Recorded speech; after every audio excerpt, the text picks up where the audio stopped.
এটি বাংলাদেশের ইতিহাসে একটি চাঞ্চল্যকর ঘটনা, একই সাথে দুর্ভাগ্যজনক। 13 বছরেও এই মামলার তদন্ত শেষ করে রহস্য উন্মোচন করতে পারেনি। আমরা মনে করি এটি রাষ্ট্রীয় লেভেলে একটি বড় ধরনের ব্যর্থতার ফল। এই সরকার আসার পর মাননীয় হাইকোর্ট বিভাগের একটি আদেশের প্রেক্ষিতে উচ্চতর টাস্কফোর্স গঠিত হয়েছে। এই উচ্চতর টাস্কফোর্স 4 এপ্রিলের মধ্যে হাইকোর্ট বিভাগে তাদের তদন্তের সারবত্তা পেশ করবেন।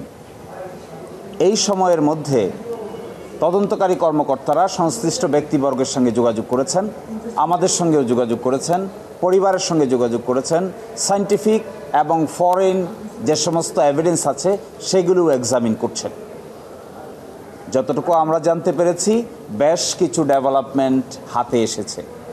সময়ের ব্যবধানে হাইকোর্ট বিভাগে এই ডেভেলপমেন্টগুলো নিয়ে একটি তদন্ত রিপোর্ট সাবমিট করা হবে। অতীতে এই মামলাটিকে সঠিকভাবে পরিচালনা করতে দেওয়া হয়নি, এই মর্মেও কিছু তদন্ত রিপোর্টে কিছু তথ্য উপাত্ত এসেছে। অতীতে এই ইনভেস্টিগেশন প্রসেসকে অবস্ট্রাকশন করা হয়েছে, এই ইনভেস্টিগেশন প্রসেসকে সঠিকভাবে আইনি পদ্ধতিতে চলতে দেওয়া হয়নি। ফলে দক্ষ জনশক্তি এবং ইচ্ছার অভাবের কারণে সময় মতো তার তদন্ত সম্পন্ন করা যায়নি।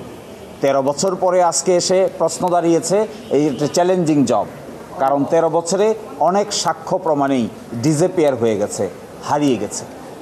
সব কিছুর পরেও এখন একটি আশার আলো দেখা যাচ্ছে। আমরা আশা করি স্বল্পতম সময়ের মধ্যে হাইকোর্ট কর্তৃক নির্ধারিত সময়ের মধ্যেই তদন্তকারী ইফিশিয়েন্ট কর্মকর্তারা একটি গ্রহণযোগ্য এবং সত্যিকার অর্থেই বিচার পরিচালনা করার মতো উপযুক্ত তদন্ত রিপোর্ট আদালতের সামনে দাখিল করবেন, এটি আমরা প্রত্যাশা করি। তদন্ত তো আমাদের বোঝার কথা না, তদন্ত কি হচ্ছে সেটা আমরা জানিও না, বাট সব কিছু দেখে কিছুটা আশার আলো আসলে দেখতে পাই। আমরা আশা করব, যেহেতু আগের সরকার এখানে নেই এবং সেই আগের সরকারের আমরা সবসময় মনে করতাম যে আগের সরকারের সংশ্লিষ্ট কেউ বা সরকার স্বয়ং এই হত্যাকাণ্ডের সাথে জড়িত, কারণ যত ধরনের আসলে নাটক হয়েছে, ডিএনএ টেস্ট থেকে শুরু করে আমাদেরকে হয়রানি এবং নানা সময় সরকারের বিভিন্ন মন্ত্রীর যেসব কথাবার্তা বলেছেন, স্বয়ং তৎকালীন যে প্রধানমন্ত্রী বলেছেন যে বেডরুমে পাহারা দেওয়ার দায়িত্ব তার না, এই সবগুলো থেকেই আমরা আসলে মনে করি যে তৎকালীন সরকার বা তাদের সংশ্লিষ্ট কেউ এটার সাথে জড়িত।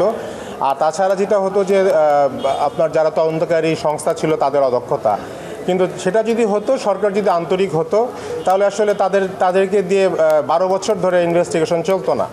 র্যাবের মতো একটা বাহিনী যারা আসলে তদন্ত প্রক্রিয়ার সাথে খুব একটা জড়িত না, যার ফলে আমরা মনে করি যেহেতু সব কিছুই পরিবর্তন হয়েছে, কিছুটা আশার আলো আমরা দেখতে পাচ্ছি, বাট সম্পূর্ণ আসলে এতবার আমরা আশা ভঙ্গ ঘটেছে, যার ফলে আমরা আশাবাদী হওয়ার মতো কিছু পাচ্ছি না যতক্ষণ পর্যন্ত না আমরা তদন্ত রিপোর্টে কী আসছে সেটা জানতে পারি।